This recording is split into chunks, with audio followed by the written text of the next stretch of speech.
लाला जब भोजन बनाया करें तब मत बजाया। इस प्रकार से गोपियां आनंदित होती हैं। गोपियां कैसी कैसी ध्यान करती हैं। एक बार नारद जी घूमते घूमते जो है वृंदावन में पहुंचे तो एक गोपी जो है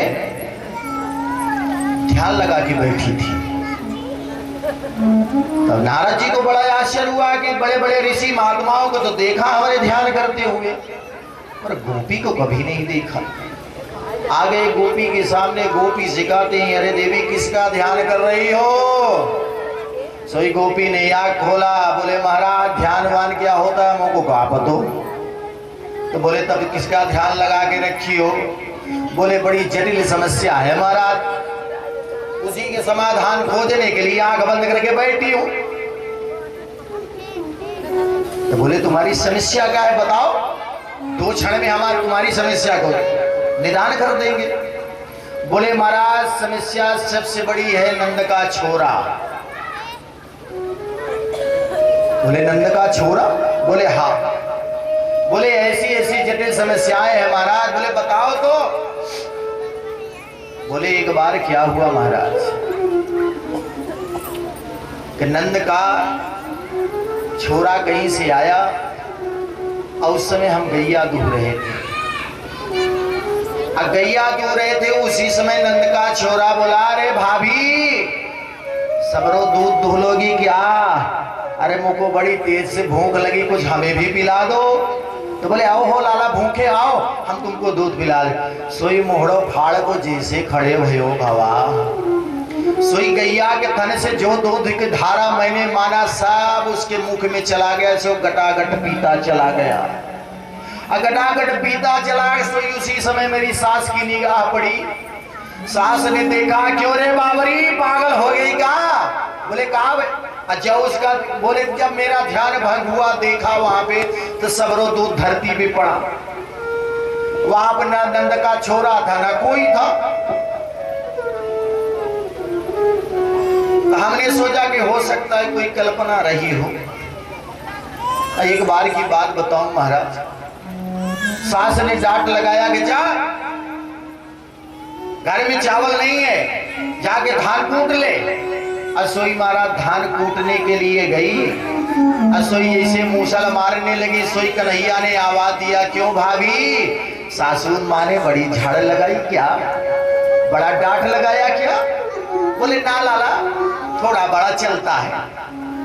बोले तकलीफ तो नहीं हुआ? बोले नहीं लाला हम बात ही कर रहे तब तो सासू माँ सुन गई। क्यों रे बावरी किससे बड़बड़ लगी हुई है? जब मेरा ध्यान भंग हुआ, थोड़ा धीमा, जब ध्यान भंग हुआ तो देखा कि वहां पे कोई न नल कलाला था ना कोई था। सोचे कि मेरा भ्रम था, सोई बड़बड़ लगी हुई थी। असोई महाराज सासू माँ ने बड़ी तेज से डांट लगाई। बोले जा जल्दी से पानी लेके आ, घर में पानी पीने के लिए नहीं है तो बड़बड़ लगी है। और जब महाराज पानी लेने के लिए आई, जमुना जल में जैसे जल भरा, अब मटका भारी था उठ नहीं सा रहा था। उसी समय नंद का लाला आया। नंद का लाला कहा, भाभी मैं एक मटका उठा दूं क्या? बोले हाँ लाला थोड़ा सा हाथ लगा दो तो मटका उठ जाए। असोई नंद का लाला जैसे मटका को उठाया, मैं सर पे रखती हूँ उसी समय धड़ाम से मटका गिरा और फूट गया। और जब मटका फूट गया देखा ना वहां नंद का लाला था ना कोई था। अब महाराज मटका फूट गया, अब घर में जाऊं तो सासू माँ तो अभी तो डांटी थी लेकिन अब मार पड़ेगी। अब उसी समाधान में बैठी हूं कि जब तक ये नंद का छोरा मेरे हृदय से निकल नहीं जाएगा ये चित्तचोर, तब तक हम घर लौट के जाएंगे ही नहीं। इसी तरह से ऐसे महाराज रात कहीं सासू माँ मेरी पागल घोषित करके घर से ना निकलवाते, तो उसी के चिंतन में बैठू कि जब तक ये निकल नहीं जाएगा। तो नारद जी कहते धन्य है ब्रजवासी, ऐसा भगवान श्याम सुंदर चिपक के बैठा हुआ है, ये निकालने की प्रयास कर रहा है। ऐसी ऐसी गोपियां ध्यान करती हैं भगवान श्याम सुंदर का, कार्य करती जा रही है, चिंतन करती जा रही है, कार झाड़ू लगा रही है, खाना बना रही है, गुनगुना रही है। ये भारत की माताएं ऐसी होती हैं, पढ़ी हो अथवा ना पढ़ी हो, लेकिन चलते चलते भजन बना लेती हैं। कभी राम बन के कभी श्याम बन के चले आना प्रभु जी चले आना। कभी राम बन के कभी श्याम बन के चले आना प्रभु जी चले आना।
पढ़ी हो अथवा न पढ़ी हो, लेकिन संगीत इनके रग रग में भरा हुआ है। ऐसी भजन करती है, भगवान श्याम सुंदर का ध्यान करती, कोई भी कार्य करती है, कन्हैया उनके सामने है।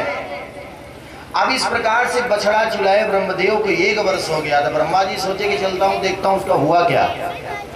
सोई नीचे आए तो देखे तो नहीं बछड़ा, उतने ग्वाल बाल सब यहाँ भी, फिर भाग के जाते हैं। ब्रह्म लोग देखते हैं तो बोलते वो यहाँ पड़ी, तो सोचे कि हो सकता है बुढ़ा हो गया हूँ, दिखाई कम पड़ता है, तो नीचे जाऊँ। और जब नीचे आए तो यहाँ कन्हैया ब्रह्मा का रूप धारण के ब्रह्म लोग पहुँच गए। द्वारपाल से बोल दिए भैया आजकल बहुरूपिया बहुत घूम रहे हैं, तो ऐसा करना हमारे जैसा अगर कोई आ जाएगा तो उसको समझाना, नहीं समझ में आएगा धक्का मार के बाहर कर देना। बोले ठीक है महाराज। अब कन्हैया जाके ब्रह्मा के सिंहासन पर बैठ गए। अब ब्रह्मदेव जब पुनः लौट के आए तो ब्रह्मदेव देख दरवाजे पे जो है द्वारपाल ने रोक दिया, महाराज कहाँ? बोले अरे मूर्खो पहचाने नहीं क्या तुम? बोले हाँ बहुत पहचानते हैं महाराज, तुम्हारे जैसे बहुरूपिया बहुत डालते हैं। ब्रह्मा जी को बोल रहे हैं तुम्हारे जैसे बहुरूपिया बहुत घूमते हैं। अरे बोले मैं तुम्हारा ब्रह्मा हूँ। बोले हमारे ब्रह्मा ने, हमारे ब्रह्मा अंदर बैठे हुए हैं। अब ब्रह्मा जी को दिमाग खटका, हे भगवान न जाने कैसे ऐसे बछड़ों को चुराया कि मेरी गद्दी चली गई। अब उनको बोले भैया 2 मिनट यहाँ पे ध्यान कर लेने तो हमको। बोले 2 मिनट नहीं, 1-2 सेकंड करना हो तो कल उन्हें धक्का मार के बाहर कर दूंगा। अब ब्रह्मा को काटो तो खून नहीं कि है भगवान, गद्दी तो गई। जो ध्यान लगा के देखा तो टेढ़ी टांग वाला बैठा था। ब्रह्मा जी ने 40 मंत्रों से स्तुति किया, प्रार्थना करने लगे कि प्रभु ये दोबारा गलती हमसे नहीं होगी। यावत वस्साम कल्पबाद्यमेभ्यहम यावत यष्टि विसारणेनो दलचिलाम यावत विद्भरा। ये 40 मंत्रों से स्तुति किए, लेकिन कन्हैया ने एक बार भी नहीं बोला। एक बार भी बोला हो, एक बार भी नहीं बोले। ब्रह्मा जी के समझाए इतने कि दोबारा ऐसी कोशिश नहीं करना। चले आए। आज जब नीचे आते तो अपने ग्वाल बाल को साथ में लेके आए, जो अपने शरीर से प्रकट किए थे उनको पुनः अपने में समेट लिया। जब ग्वाल बाल शाम को लौट के जाते हैं घर तो यशोदा मैया से कहते हैं मैया मैया तेरे लाला ने आज घासुर को मारे हो। अब बता कब रहे 1 वर्ष के बाद, क्योंकि 1 वर्ष तो ब्रह्मलोक में थे, उनको पता ही नहीं था। 1 वर्ष बाद ये बता रहे हैं। अब आगे चल करके कन्हैया गैया चराने लगे। गैया चराते चराते कुछ समय बीता तो एक दिन लौट के घर में जैसे आए तो उसी समय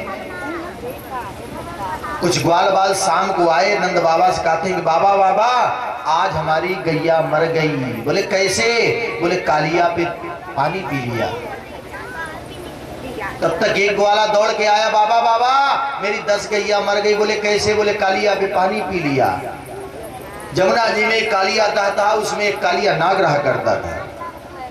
इतना भी सैला वो था कि उसके ऊपर से अगर पक्षी भी उड़ जाए तो वो भी मर जाया करती थी। बिलोक दूषितम कृष्ण कृष्ण कृष्णाखिना विभो तप्या विशुद्ध माल विच्छन सर्पम दमुगवासय। इतना बिसैला ये था। कन्हैया ग्वाल बालों के बीच में बैठे हुए थे, नंद बाबा के पास जाकर बाबा बाबा ध्यान रखना एक दिन इस कालिया को हम ही निकालेंगे। बोले ना लाला ऐसी बात नहीं करते, बड़ा बिसैला है, इसके ऊपर से पक्षी भी उड़ जाए तो मर जाते। अब रात में कन्हैया आए, लेट गए। इनको बड़ी चिंता लगी हुई थी कि जिस की रक्षा करते करते मेरा नाम गोपाल पड़ा, गौओं की रक्षा करते थे, सेवा करते हुए इनका नाम गोपाल पड़ा। आज उन्हें गैयों का इतना पतन हो रहा है। तो बोले इसको एक दिन निकालूंगा। सुबह उनको रात भर नींद नहीं, सुबह उठते ग्वाल बाल सब आए। बोले लाला चल गैया चराने के लिए चलते हैं। तो बोले ना भैया आज गैया नहीं चराएंगे। बोले क्यों? बोले भैया आज छुट्टी, बहुत चरा लिया, एक दिन छुट्टी को। जो बोले अरे छुट्टी कर लेगा तो करूंगा क्या यहाँ पे बैठ के? तो बोले चलो आज खेला खेलते हैं। बोले कौन सा खेला? बोले चलो गेंद खेलते हैं। बोले कहाँ खेलेंगे भैया? बोले कालिया दह पे। बोले भैया हमको नहीं जाना है। बोले क्यों? बोले 1001 व्रत मेरी मैया की, तब जाके संसार में मेरा प्रकाश हुआ है। अब मैया का मैं अकेला हूँ, हमको नहीं जाना है। एक ने कहा भैया हमारी मैया ने 100 सत्यनारायण की व्रत कथा करी सुनी है, तब मेरा इस जीवन में आना हुआ है, हमको मरना नहीं है। तो कन्हैया कहते हैं कि भैया हम भी तो अकेले ही हैं। अरे भैया कालिया दह के ऊपर थोड़ा खेलेंगे, किनारे खेलेंगे। बोले हाँ लाला चल वहीं पे खेले। वहीं पे श्री दामा थे, बोले कि रेशम की पट्टी का गेंद मेरे पास है। तो कन्हैया बोले चंदन का बल्ला मेरे पास है, चलो। अब वहां पे खेलने लगे कालिया दाह पे। तो कहते कि लाला देखना तो बड़ा उद्यमी है, कहीं ऊपर फेंक न दे कि चला जाए कालिया दाह में। अगर कालिया दाह में चला गया तो मान के चलना तुमको पक्का घोड़ा बनाएंगे। बोले हाँ हाँ भैया। अब कन्हैया खेल रहे, जब कन्हैया का नंबर आया 2-4 गेंद मारे, एक गेंद खींच के मारे, जाके चला गया कालिया दाह में। जब कालिया दाह में गया सब ग्वाल बाल कहते लाला पहले कहा था कालिया में ना जाए, दाह में ना चला जाए। चला गया, जा गेंद लेके आ। अरे भैया हमको मत भेजो, कालिया है वहाँ डस लेगा। बोले नहीं हम कुछ नहीं जानते, लाना है तो लाना है, तो गेंद लेके आ। अब जिद करने लगे। बोले ना भैया हम नहीं जाएंगे, हमको बड़ा डर लगता है। एक ने उसमें बोल दिया अरे माँ का दूध पिया हो तो जा। अरे राम राम, जब मैया का दूध का नाम आया, अगर नहीं जा रहा है तो मैया का दूध कलंकित हो रहा है। सोई कन्हैया चल दिए, पेड़ के ऊपर चढ़े। चढ़े थे तब एक उसमें 3.5 वर्ष का लाला था, उसने पुकारा ये लाला तो मत जाओ उधर, हमको गेंद नहीं चाहिए। लेकिन नहीं माने, कन्हैया छलांग लगा दिए उसमें। कालिया दाह पे जाते हैं, जैसे ही कालिया में कूदते उससे यशोदा मैया के हृदय बड़ी तेज से धड़का। सबसे पूछने लगी, अरे मेरे लाला का देखे होगा, मेरे कनुआ का देखे होगा, मेरे कन्हैया का देखे होगा। सबने कहा ना मैया हमने तो नहीं देखा। उधर बलराम से पूछते हैं तो बलराम भी कहते कि मैया हमने तो नहीं देखा, लेकिन वो कालिया दाह पे खेलने की बात कर रहा था। तब यशोदा मैया के हो न हो कालिया दाह में कूद पड़ा। पुत्रों के ऊपर किसी प्रकार की मुसीबत आती है तो किसी को पता हो या ना पता हो, लेकिन माँ को पता हो जाता है, इनका हृदय तुरंत धड़केगा। अगर ये कल्पना कर ली नहीं कि पुत्र को देखना है तो पुत्र कहीं भी रहेगा, ठहर नहीं सकता, उसको आना ही आना है। माँ की ममता उसको खींच लेती है। मैया वहां से सब ग्वाल वाल के साथ में भगती है, पूछती है, लेकिन तब तक एक ग्वाला पहुंचा, मैया मैया तेरा लाला जो है कालिया दाह में कूद पड़ा। मैया वहां से भगी, छाती पीटते हुए रोते हुए आई, घाट पे जो है बिलक के रोने लगी। कन्हैया जो है सीधे जो है पहले गेंद को ढूंढे, गेंद ढूंढ के अपने फेड़ में लगा लिए और सीधे कालिया के पास पहुंचते। तो कालिया की 3 पत्नी थी। उनकी पत्नियों ने जब देखा तो देख करके मोहित हो गई। तो कहती है कि लाला तुम यहाँ कैसे आ गए, जितना जल्दी हो तुम यहाँ से चले जाओ, नहीं मेरे पतिदेव अगर जगेंगे तो वो तुमको छोड़ेंगे नहीं। तो बोले भैया घबराओ नहीं, हम उन्हीं के दर्शन करने के लिए आए हैं। तो भगवान ने कहा, बार बार तुम जगा नहीं रहे, तो भगवान ने कहा अरे जगा दे जरा देख तो लूं है कैसा। लेकिन वो मुंह बस नहीं जगा रहे, मैया जगा दे। और जब नहीं जगाए तो उसका पूरा धड़ गुफा के अंदर में था, पूंछ बाहर दी। कन्हैया ने अपने चरण गुटाया, धड़ाम से उठे रख दिया। सोई फुफकार मारते हुए उठा, कौन जगाया मुझको। और जब कन्हैया को देखा तो वो भी मोहित हो गया नाग देख करके। फिर सोचने लगा कालिया के अगर इस प्रकार से हम मोहित हो जाएंगे तो मुझसे डरेगा कौन।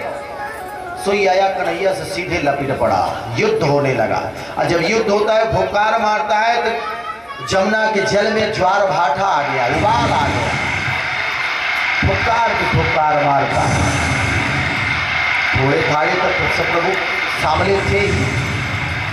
जो फुफकार मारता है प्रभु ऊपर वो फुफकार जाता है तो श्याम सुंदर और काले हो गए। उस नाग से युद्ध होते होते मुक्का से प्रहार करते हैं प्रभु, तो नाग ने अपने शरीर से प्रभु को बांध लिया। ये नाग फांस बड़ा खतरनाक होता है। नाग अगर किसी को बांध लिया, जब तक उसकी मृत्यु ना हो जाएगी तब तक नाग छोड़ नहीं सकता, चाहिए कि कंगो उसका काट डालो। तो भगवान ने अपने शरीर को इतना बढ़ाया कि जैसी उसकी शरीर ढीली पड़ी नाग की, उछल करके भगवान जो हुई उसकी फल के ऊपर आ गए। इतना तेज से नाचे। उसी समय नारद कहते अरे गंधर्व, अरे गंधर्वियां सो गए क्या। बोले क्या हुआ। अरे बोले देखो नटवर तो बहुत देखा पर ऐसा नट न देखा जो नागन के फन के ऊपर नाचे। सब देवी देवता आ गए, कन्हैया ठुमका मार मार के नाच रहे हैं। और जब नाचते हैं, जो नाचते हैं तो बीच फन के बीच में जब पांव पड़ता है तो नाक का फन फट जाता है, तो जो रक्त निकलता है उनके पांव में जब लगा और छींटा ऊपर पड़ जाता है तो ऐसा लगता है जैसे पांव में महावर लगा हुआ है। ऊपर छींटा पड़ता है जैसे लाल रंग का पुष्प चढ़ा हुआ है। एकदम नाग बेहाल हो गया। तो नाग पत्नियां कहती कि स्वामी हम आपके चरण रज चाहते हैं। बोले देवी अभी हम खाली नहीं है, अभी देख रहे हो हम नृत्य कर रहे हैं। हम माताएं ये नाग पत्नियां कह रहे किसी प्रकार से अगर नृत्य करेंगे तो मेरे स्वामी तो मर जाएंगे। तो बोले नहीं प्रभु आपने माँ कहा है। माँ कहा तो प्रभु विधवा मत बनाओ, आप चरण रज दीजिए। ये नहीं कहा उतर आइए, आप अपना चरण दर दी। बोले इसके लिए तो नीचे उतरना पड़ेगा। बोले कुछ भी हो प्रभु, लेकिन नीचे उतर के तत्क्षण आप हमको अपना चरण रज दीजिए, क्योंकि आपने माँ कहा है। तो भगवान ने कहा कि देवी मैं उतरने की चेष्टा करता हूं पर ये झुकने का नाम नहीं लेता है। दोनों तीनों ने कहा है महाराज झुक जाइए, नहीं इस तरह नाचते रहेंगे तो आप तो गोविंदाय नमो नमः हो जाएंगे। तब नाग ने जो है त्राहिमाम करके बोला प्रभु सरकार त्राहिमाम। फन को नीचे किया। कन्हैया जैसे नीचे उतरते हैं तो पुनः फन काट के खड़ा हो गया। बोले देवी देख लो, अभी तो त्राहिमाम बोल रहा था, फन काट के पुनः खड़ा हो गया। बोले महाराज क्षमा चाहता हूं, आपसे कुछ प्रश्न करना चाहता हूं। बोले बोलो। बोले नागों को किसने बनाया। बोले तुम्हारा मतलब क्या है? बोले जो प्रश्न कर रहा हूं केवल उसका उत्तर दो बस। बोले हमने बनाया। बोले नागों के अंदर क्रोध किसने भरा? बोले हमने भरा। बोले नागों के अंदर जहर किसने भरा? बोले हमने भरा। बोले जब सारा अवगुण आपने ही मेरे अंदर भर दिया तो मारते क्यों है आप? अरे जहां पे जहर रखे थे उसी जहर के अंदर पे 2 बूंद हमारे अमृत डाल देते तो घर घर में मेरी पूजा होती। आजकल जो ही देखता है पहले कुछ मारे या ना मारे मुंह पहले गुधिल देता है पकड़ के। तो मेरी दुर्दशा ये क्यों? तो भगवान ने कहा कि मैंने तुमको मारा नहीं है, तुमको केवल थोड़ा सा दंड दिया, इसलिए कि तुम्हारे लिए जब स्थान बनाया गया है रहने के लिए तो ये जमुना में आकर के इसे जल दूषित क्यों करते हो? तुम्हारे लिए मैंने रमणक द्वीप बनाया है, वहां पे जाकर निवास करो। ये भक्ति रूपी यमुना, इसमें आकर के तुम दूषित कर रहे हो। क्रोध आ जाए, अहंकार आ जाए या विषाक्त चीज अपने हृदय में आ जाएगा तो वही कालिया नाग है। ये हृदय अपना यही यमुना है, ये भक्ति रूपी यमुना। इसमें विषाक्त चीज रखेंगे तो कभी न कभी ये टेढ़ी टांग वाला अवसर पाएगा तो मारेगा जरूर। ऐसा अवसर दो ही मत। भक्ति को जगा के रखोगे तो कालिया कभी हृदय में निवास नहीं करेगा। तो कहते हैं कि प्रभु रमणक द्वीप में तो रहने को रहूं, लेकिन आपका वाहन गरुड़, उससे हमारी पुरानी दुश्मनी है। अगर वो देखेगा तो मार डालेगा। ये गरुड़ महाराज और नाग ये मौसी मौसी के हैं। तो बोले इनकी पुरानी दुश्मनी है। तो बोले नहीं, अब जाके वहां पे निवास करो, वहां पे तुमको गरुड़ देख करके प्रणाम करेंगे, अब तुमको मारेंगे नहीं। बोले क्यों? बोले नाच नाच के जो तुम्हारे सिर पर मोहर लगा दिया है उसको देख करके प्रणाम करेंगे। तब नाग और नाग की पत्नियों ने प्रणाम किया। भगवान कहते अब तुम हमको बाहर ले चलो। तो नाग के ऊपर सवार हुए और लेके चल दिए। और जब ऊपर आने लगे सो यशोदा मैया तो यहाँ पे रो रही थी, बेहोश हो गई थी। असोई यहाँ पे बलराम समझाते हैं मैया रो मत, वो नाग कुछ बिगाड़ नहीं पाएगा। तो कहते हैं कि लाला कैसी बात करता है? वो जब नाग को देखता है तो मेरी पल्लू में छुप जाता है। कहते हो नाग डरता नहीं? तो बोले नहीं मैया। तो एक बार क्रोधित होकर बलराम कहते कि मैया बार बार कहता वो नाग कुछ नहीं बिगाड़ पाएगा। इतना ही कह रहे तब तक कन्हैया ऊपर आ गए। तब तक ग्वाला कहते मैया मैया देखते रहो लाला आ गया। सो यशोदा मैया देखिए लाला जल्दी से नीचे उतर आइए, बड़ा खतरनाक नाग तुझको डस लेगा। तब कन्हैया कहते ना मैया अब ये मेरा चेला हो गया। बोले कैसे? बोले हाले में कंठी पहनाया इसको। बोले हाले में कंठी पहना दिया, अब कुछ नहीं करेगा। भगवान पुनः नृत्य करने लगे। जितने देवी देवता थे वो भी अपना मृदंग ताल बजाने लगे। वहां पे कहते कि तांडव नित मुंडन पर नाचत गिरधारी, तांडव नित मुंडन पर नाचत गिरधारी, तांडव नित मुंडन पर नाचत गिरधारी। पम पम पम पम पट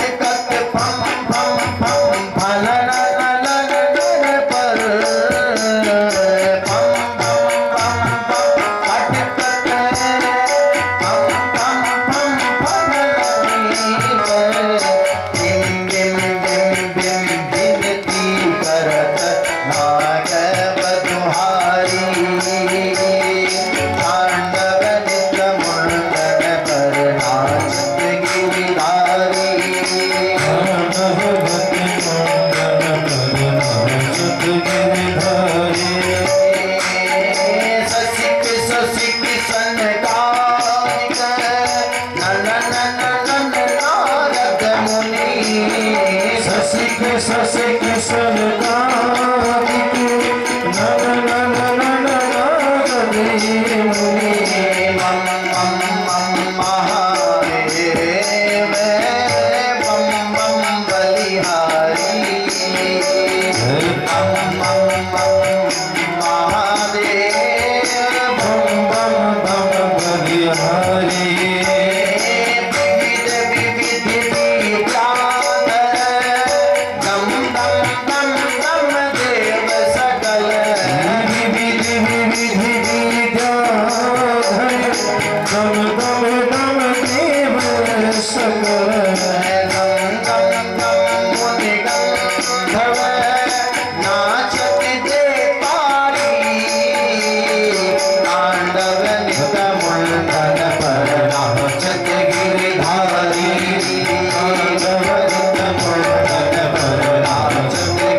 सूरदास प्रभु की बाणी किम किम किम हो जानी।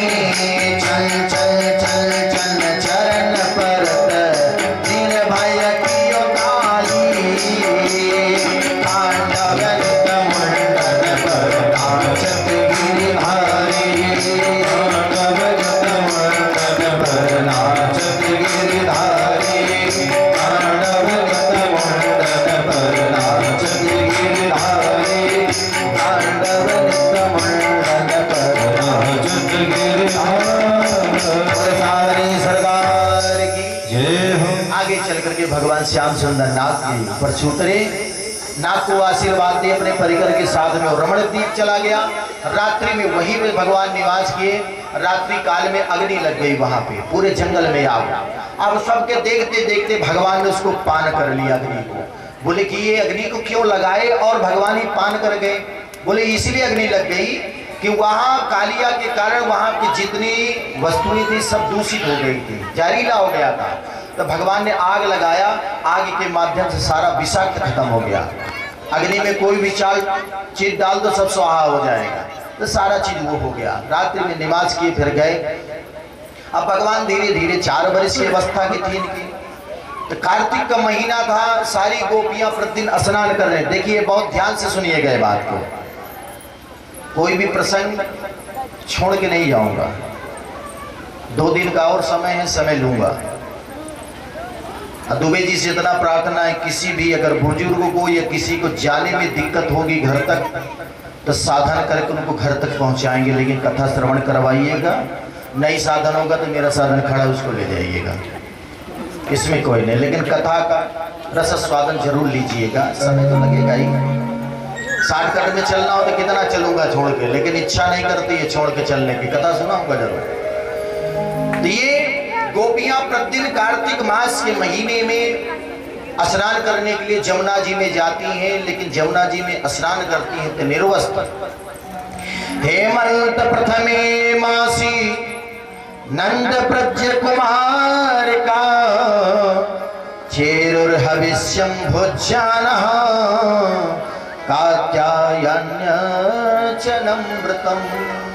हेमंत प्रथमे मासी, हेमंत ऋतु में कार्तिक के महीना में कृष्ण पक्ष परिवा से ही स्नान होता है। कार्तिक का बड़ा महत्व माना जाता है। यमुना जी का स्नान करती हैं और वहां से कात्यायनी मैया का पूजन करने के लिए आती हैं। कात्यायनी महायोगेन्द्रधीश्वरी नंद गोप सुतम देव देवी पति में कुरते नमः। देवी की पूजन करते कहते हैं कात्यायनी मैया अगर दूल्हा रूप में मिले तो नंद का लाला ही मिले, उनकी प्रार्थना करते हैं। किसी कन्या का विवाह होने में यदि विलंब होता है तो कन्या इसी मंत्र का अगर जाप करती है सुबह शाम, तो जहां भी परमात्मा बना के जोड़ा रखे होगा कहीं न कहीं मिला देगा जल्द ही। कात्यायनी महामाये महायोगेन्द्रधीश्वरी नंद गोप सुतम देवी पति में कुरते नमः। कात्यायनी मैया ये कृपा करती है। अब एक दिन नंद के लाला पहुंच गए, बोले हो तुम लोग स्नान करती, हम जानते हैं किस लिए स्नान करते। बोले काहे लिए करते हैं लाला? बोले हमको पति रूप में चाहती इसलिए। बोले हाँ चले आए हो। बोले देवी जिस तरह तुम स्नान करते हो इसलिए स्नान नहीं करना चाहिए। बोले निर्वस्त्र स्नान करती हूँ मालूम है, लेकिन ये दोष है। बोले बड़े पंडित जी आए हो बताने के लिए, मुंह धोने तो आता नहीं है, या चले आप पंडित ही बताने के लिए हमको, भागो यहाँ से। भगवान ने कहा हो इनको लौकिक नहीं, इनको प्रैक्टिकल करके बताना पड़ेगा। एक दिन ग्वाल बाल के साथ में पहुंच गए, जमुना जी के किनारे पे पहुंचे। अब पहुंचने के बाद ग्वाल बालों से कहती कि भैया ऐसा करो कि यहीं पे बैठो। जब गोपियां ब्रह्म बेला में पहुंच गए 4 बजे, गोपियां जब वस्त्र को उतार के घाट पे रखी, स्नान करने के लिए प्रवेश गई, बगरैया ने सारे वस्त्रों को चुरा लिया, अब पेड़ में टांग दिया। गोपियां स्नान करने लगी, करते करते विलंब होने लगा। देखने कहा अरे बहन जल्दी चलो नहीं तो उजाला हो जाएगा। और जो निकलने का प्रयास किया, देखा घाट पे वस्त्र ही नहीं, पुनः जल में प्रवेश कर गई। बोले हे भगवान कौन सा बंदरा लेके चला गया वस्त्र मेरा? सो ये गोपी ने देख लिया, बोले कोई बंदरा लेके न गया, नंद का बंदरा लेके गया। बोले कहाँ है? बोले वो पेड़ में बैठा है कदम के। ए लाला मेरे वस्त्र दे दे। कन्हैया जैसे सुन ही नहीं रहे हैं। बोले लाला तुझी से बोल रहे हैं। बोले हमने तुम्हारा वस्त्र नहीं चुराया है। तो बोले ये जो पेड़ में टंगे ये हमारे वस्त्र है। बोले नहीं, हमारे कदम जी के फूल हैं। बोले फूल ऐसे होते हैं क्या? बोले हाँ, हमारे कदम जी के फूल जो है हरे, गुलाबी, नीले, पीले, काले सब होते हैं, हर तरह के वस्त्र थे। तो बोले नहीं लाला ये वस्त्र हमको दे दो, नहीं जाके हम नंद बाबा से नंदरानी शिकायत कर देंगे। बोले आधे तो मौका मिला है, जाओ शिकायत करके आओ पहले, उसके बाद हम वस्त्र देंगे। जाओ तुम मैया से शिकायत करने के लिए जाओ, मैं तुम्हारे पति से शिकायत कर दूंगा। तो सबने सोचा कि इसको तो लाठी बाद में बजेगी, पहले लाठी हमको मिलेगी। सब विनती करते हैं कि नहीं लाला दे दो। तो भगवान कहते हैं कि जब तुमको समझाया तो समझ में नहीं आया, तो मेरी कुछ शर्तें हैं, अगर शर्त को मंजूर करो तब तुमको वस्त्र हम देंगे। तो बोले शर्त क्या है? तो बोले ये शर्त है कि आज के बाद निर्वस्त्र होकर स्नान नहीं करोगे। बोले लाला निर्वस्त्र स्नान कर लिया तो इसमें क्या दोष लग गया? अरे कोई हमको देख थोड़ा रहा है। तो बोले नहीं, इसमें लौकिक और वैदिक दोनों अपराध होते हैं। कभी जल में स्नान करो तो निर्वस्त्र होकर स्नान नहीं करना चाहिए। जल के देवता है वरुण, जल के देवता वरुण है। तो अगर जल में स्नान करते हैं निर्वस्त्र होकर तो वरुण के सामने स्नान करते हैं निर्वस्त्र होते हैं, तो ये वरुण देवता का अपमान होता है, ये वैदिक अपराध। लौकिक अपराध ये कि निर्वस्त्र होकर स्नान कर रहे हैं, घाट पे वस्त्र रख दिए, कोई मन चला आया वस्त्र लेके चला गया तो आपकी इज्जत में तो पानी भर जाएगा ना। इसलिए दो अपराध होते हैं। तो बोले लाला आज से हम प्रतिज्ञा करते हैं कि ऐसा कार्य नहीं करेंगे, वस्त्र पहन के ही स्नान करेंगे। तो बोले ऐसे नहीं, पहले सूर्य नारायण को प्रणाम करो हाथ जोड़ के, आज के बाद ऐसा अपराध नहीं करेंगे। बोले लाला अब इतनी हंसी मत करो। बोले नहीं, जब गोपियों ने आंख बंद किया तो बोले ये परम पिता परमेश्वर है, इसके सामने वस्त्र पहनो अथवा न पहनो सब वैसे बराबर है। सबने सूर्य नारायण को साक्षी मान करके प्रतिज्ञा लिया कि आज के बाद वस्त्र पहन के ही स्नान करेंगे, कभी भी जल में निर्वस्त्र होकर स्नान नहीं करना चाहिए। यहाँ पे कुछ लोग ये किया कहा करते हैं, प्रश्न भी आता है सामने कि महाराज भगवान ने वस्त्र को चुराया था काम भावना से। यहाँ पे कहना एकदम अपराध है, क्योंकि भगवान ने जब वस्त्र को चुराया था उस समय भगवान की उम्र 4 वर्ष थी, और 4 वर्ष के लाला को काम भावना नहीं हुआ करती है।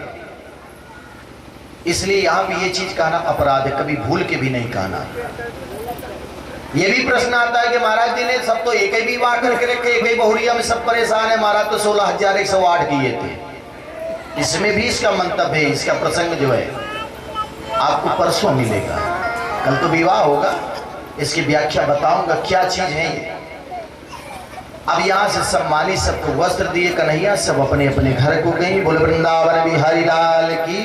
अब आगे चल कर की दीपावली का समय था, उसी समय एक दिन यशोदा मैया 56 प्रकार का भोजन बना रही थी अपने मुख पे पट्टी बांध के।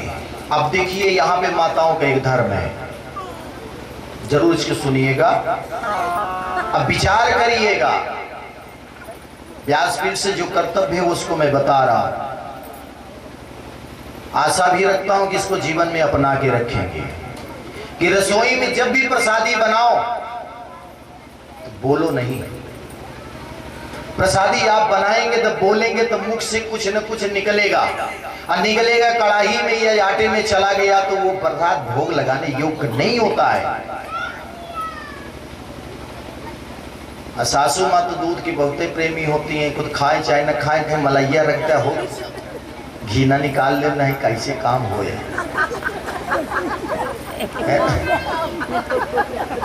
सही है ना?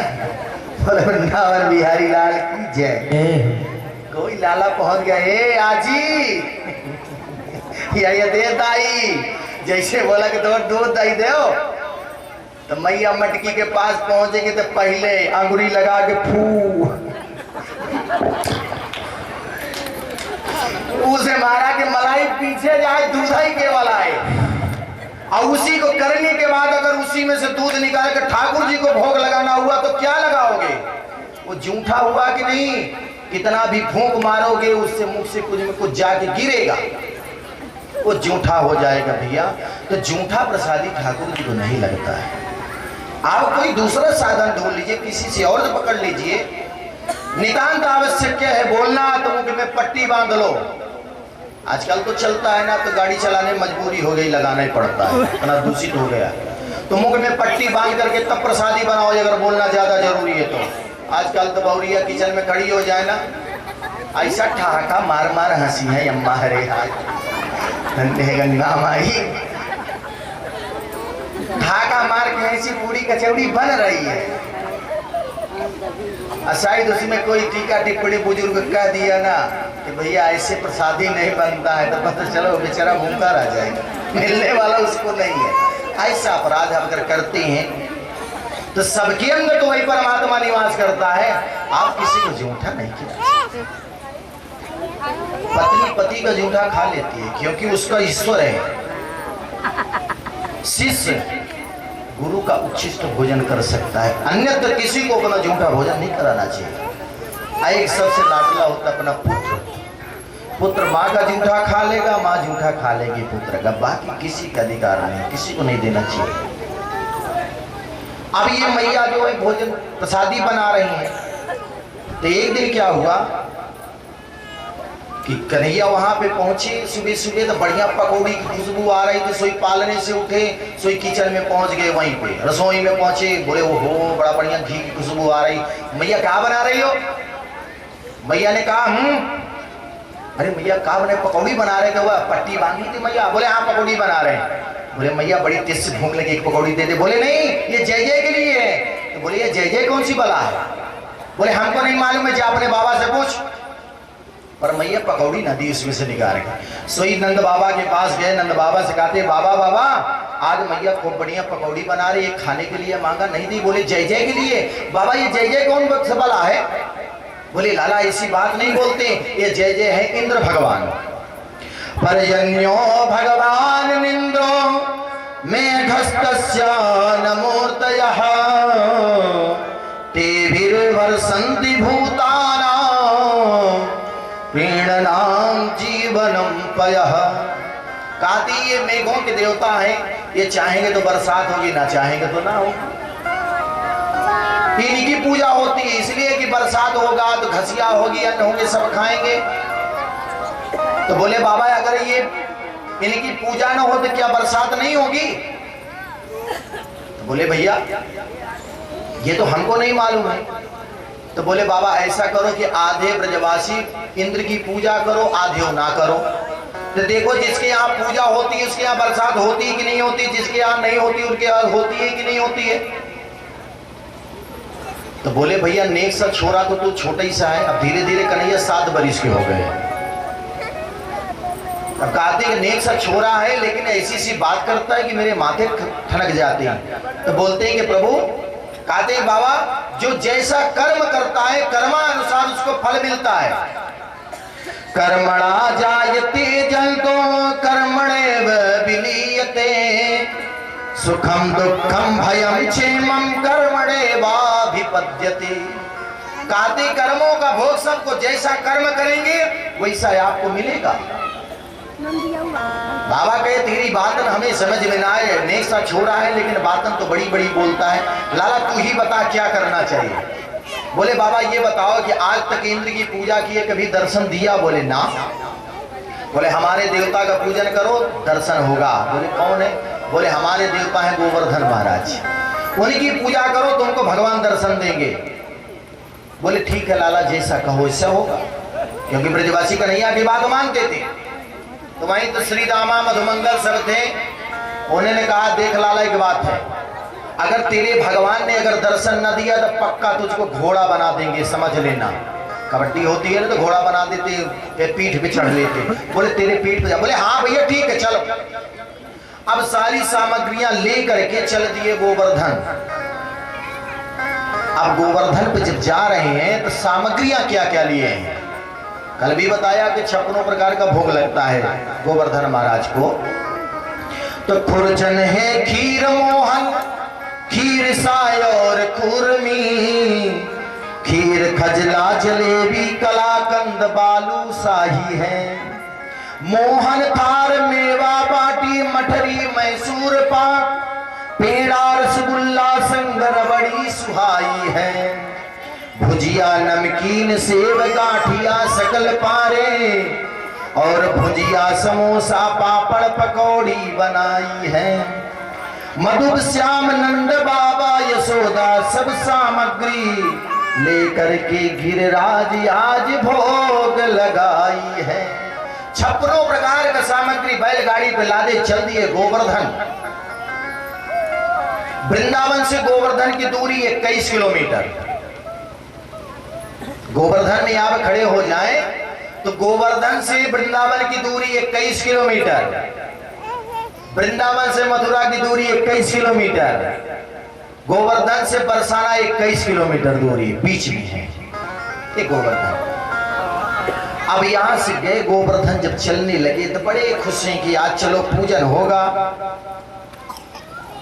अब गए वहां पे तो कहते कि भैया तेरे गोवर्धन महाराज कहाँ है? लाला बता। अब वही भगवान है, वही पुजारी भी बन गए। सोई कहते ये 7 कोस के परे हैं महाराज, यही है हमारे गोवर्धन महाराज। गोवर्धन महाराज 7 कोस के हैं, 21 किलोमीटर के। तो बोले कैसे पूजा करें? बोले स्नान कराओ। पहले जब स्नान कराने लगे जमुना से जल लाते हैं मटका से, सुबह से 2 बार हो गया पर गोवर्धन महाराज के नाखूनों तक न भीगा। बोले लाला तेरे गोवर्धन महाराज तो ऐसे ठहरे के सुबह से ये 2 बार हो गई तो ये अभी नाखून तक न भीजा। तो बोले भैया इन्हीं से प्रार्थना करो, ये व्यवस्था करेंगे। यहीं लाके करा देना गोवर्धन महाराज। अच्छा ठीक है, अभी रुक जाओ, अभी रुक जाओ, अभी कथा है महाराज सुनो। अब बाबूजी लोग बैठे, कोई भी घबराएंगे नहीं जाने के लिए, साधन सबके लिए व्यवस्था, ये मेरी जिम्मेदारी है, पर कथा जरूर सुनिएगा। ठाकुर जी के जो चढ़ावा चढ़ा है मान लीजिए कि डीजल यही लग गया, इसी से भेजवाऊंगा, लेकिन कथा जरूर सुनिएगा। हमको कुछ नहीं चाहिए, केवल आप लोगों का आशीर्वाद चाहिए। इस कल्प वृक्ष के नीचे बैठ करके कोई आज तक भूखा नहीं रहा है, तो मैं कहां से भूखा रहूंगा? ठाकुर देंगे, लेकिन कथा जरूर श्रवण करिएगा। बोलो वृंदावन बिहारी लाल की। इन्हीं गोवर्धन महाराज से प्रार्थना करो, यही व्यवस्था करेंगे। जो आप आंख बंद करके बोले हे गोवर्धन महाराज हम आपको स्नान कराने की सामर्थ्य नहीं है, कुछ व्यवस्था करो। सोई भगवान वहीं पे मानसी गंगा प्रकट कर दिए। जो वृंदावन गए होंगे गोवर्धन तो वहां पे मानसी गंगा है। बोलो मानसी गंगा मैया की जय हो। मानसी गंगा प्रकट हो, धारा बहने लगी। सब मटका से जल भर भर के ले गए, गोवर्धन महाराज को स्नान कराया, टीका लगाया, वस्त्र पहनाया, भोग लगाने को हुआ। तो यहाँ पे कहते कि देख लाला तूने कहा था कि हमारे भगवान प्रत्यक्ष आएंगे। बोले हाँ भैया चिंता न करो, प्रत्यक्ष आएंगे। सोई वहीं पे आंख बंद जैसे किया, कन्हैया एक रूप से कन्हैया बने, दूसरे रूप से गोवर्धन चतुर्भुज में बन करके खड़े हो गए। अब वहीं से आवाज लगा रहे गोवर्धन महाराज लाओ ब्रजवासियों भोग, लाओ ब्रजवासियों भोग। सोई सबने भोग ले गए। वहां पे यशोदा मैया दिखती, हे भगवान। नंद बाबा सोचने लगे ये दारी के इंद्र की आज तक हमने पूजा की पर दारी के दर्शन ना दिए, आज एक ही बार पूजा की सोई भगवान दर्शन दे दिए। अब जब भोग लगाने के लिए जा रहे हैं, जो सामग्री जा रही भैया थाली तो वापस आ रही पर सामग्री वापस नहीं आ रहा है। अब प्रभु भोग लगाने लगे, साहब गटागट खाते चले गए। तो ग्वाल बाल सोचे हे भगवान सुबह से घर से निकला हूं, नाश्ता ना किया। कन्हैया के पास कहते जाके कहते हैं कि हे लाला तेरे भगवान। बोले इतना जल्दी जल्दी खा रहे हैं? तो भगवान ने तिरछी निगाह से देखा, बोले ठीक है कोई बात नहीं, खाने दो इनको। और जब जान गए कि मामला सब साफ हो जाए, कुछ मिलेगा नहीं, तो जो 3.5 बरस का लाला था वो कन्हैया के पास आया। बोले लाला ये तेरे गोवर्धन महाराज कुछ प्रसाद फरसाद छोड़ेंगे, सब खा लेंगे। बोले क्यों? बोले सुबह से भूखा हूं, कुछ मिला नहीं है, आज मैया तो माखन भी ना निकाली। बोले नहीं प्रार्थना करो कि मिलेगा। तो भगवान ने कुछ प्रसादी छोड़ा और उसके बाद कहते हैं कि लाला अब बता अब क्या करें। तो बोले कि भैया अब जो है गोवर्धन महाराज की परिक्रमा लगाओ। बोले गोवर्धन महाराज की परिक्रमा लगाओ। आई वृंदावन का दर्शन करो, बरसाने का दर्शन करो, और जब तक गोवर्धन का परिक्रमा आप नहीं लगाएंगे तब तक आपका वह यात्रा पूर्ण नहीं माना जाएगा। कभी भी आप जाएं तो गोवर्धन की परिक्रमा अवश्य लगाएं।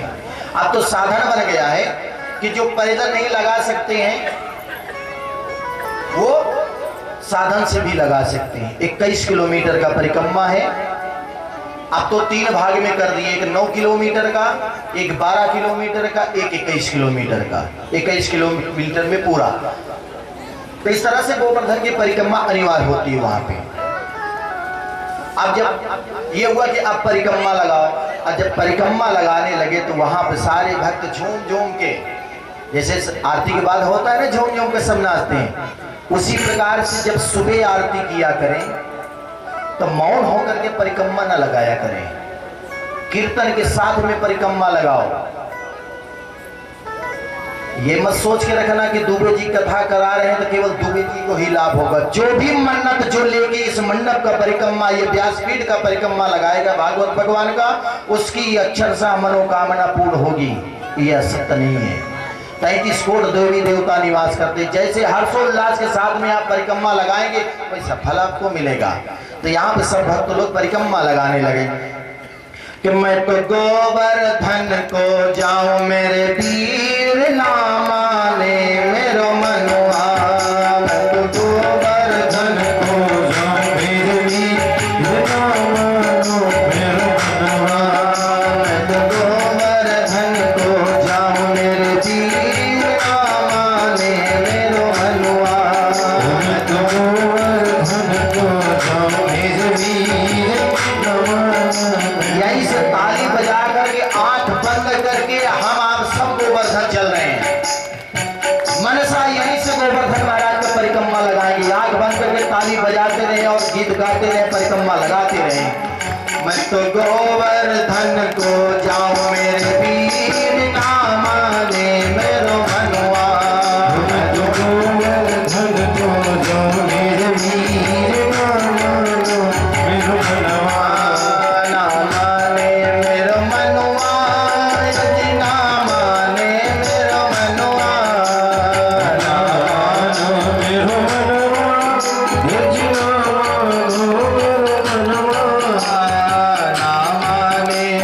मनो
जलेबी, पाँच आना की कोई जलेबी।